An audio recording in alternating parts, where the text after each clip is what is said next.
திருச்செந்தூர் ஆண்டவனே வேல் முருகா, தினம் உனக்கு நன்றி சொல்வோம் மால் மருகா.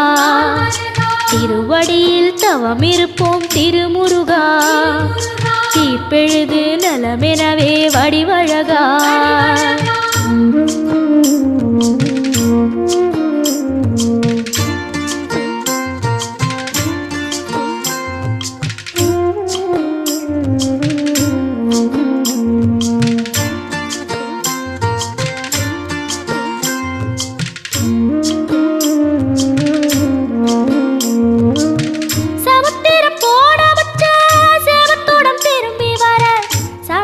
சாமி